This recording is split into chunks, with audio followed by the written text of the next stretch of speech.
PJPK Tingkatan 5 Unit 4 Permainan kategori pukul dan memandang softball. Permainan softball memerlukan aplikasi penyelesaian masalah dalam strategi memukul dan memandang. Pasukan softball wanita Malaysia telah memenangi pingat gangsa dalam Tamasya Sukan C di Manila pada tahun 2019. Permainan softball memerlukan kecekapan setiap pemain membuat keputusan untuk merealisasikan keberkesanan strategi memukul dan memandang. Keperluan kecergasan yang tinggi sangat membantu pelaksanaan kemahiran dalam permainan softball. Hal ini akan dibincangkan secara terperinci mengenai strategi yang boleh diguna pakai berdasarkan situasi permainan sebenar. Terdapat 15 orang pemain dalam satu pasukan softball.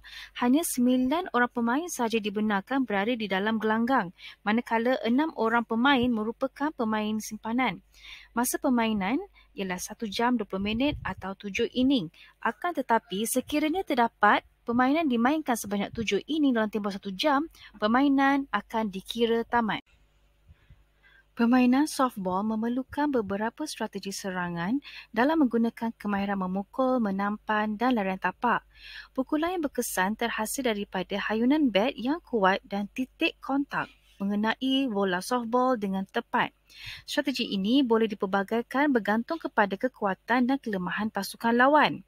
Sebagai contoh, jika pasukan memandang mempunyai kelemahan menangkap bola tinggi, strategi memukul bola tinggi dan jauh ke hujung kawasan permainan boleh digunakan. Pemukul perlu bijak memilih strategi serangan menggunakan kemahiran memukul, menampan dan larian tapak untuk memperoleh larian dalam situasi permainan. Strategi pukul dan lari memerlukan pukulan bola yang tepat dan kuat bagi memastikan bola berada jauh dari kawasan permainan. Strategi ini menyukarkan pasukan pemandang menangkap bola dan memberi masa serta peluang kepada pemukul dan rakan pasukannya berlari mendapatkan larian.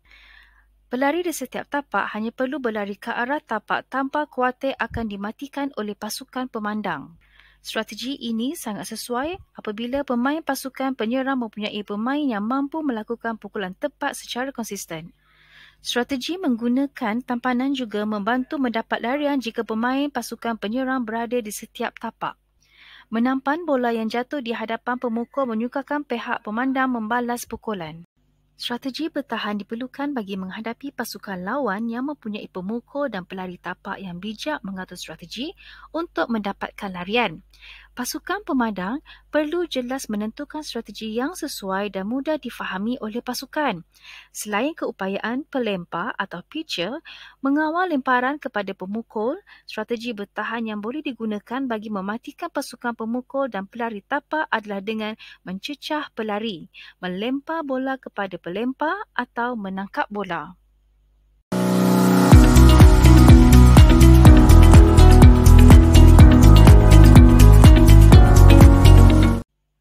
Terdapat 2 jenis strategi bertahan yang boleh digunakan dalam permainan softball.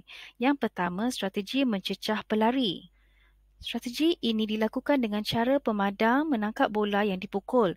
Jika kedudukan pemain pemadang berhampiran dengan tapak yang hendak dituju oleh pelari tapak, pemadang boleh berlari terlebih dahulu dan mencecah pelari tapak yang sedang berlari. Pemukul dikira mati apabila bola menyentuh pada mana-mana bahagian badan pelari tapak.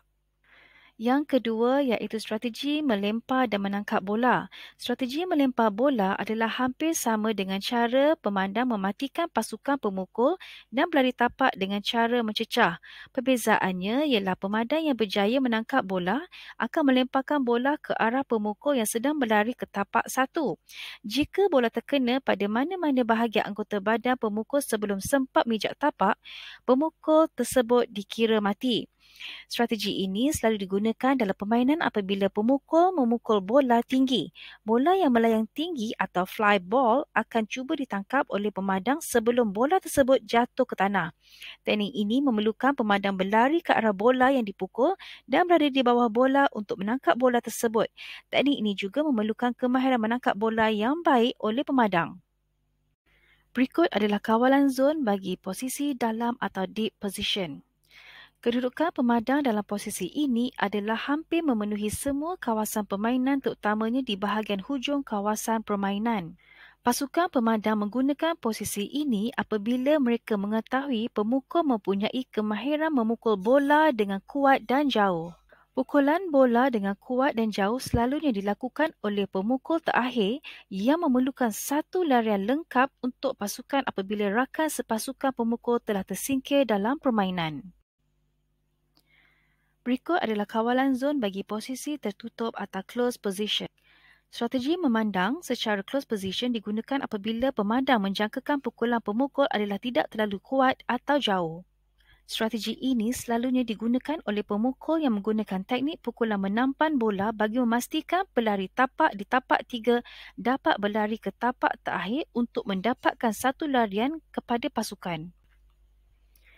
Posisi pemandang adalah hampir kepada pemukul dan strategi memandang ini juga merupakan salah satu teknik mengganggu konsentrasi pemukul terutamanya untuk pemukul yang kurang berpengalaman. Bagi kawalan zon yang terakhir iaitu posisi pertengahan atau dikenali sebagai medium position. Posisi pasukan pemandang di tengah iaitu di antara hujung padang dan tempat pemukul. Posisi ini digunakan apabila pasukan pemandang tidak dapat menjangkakan kekuatan pukulan yang akan dipukul oleh pemukul.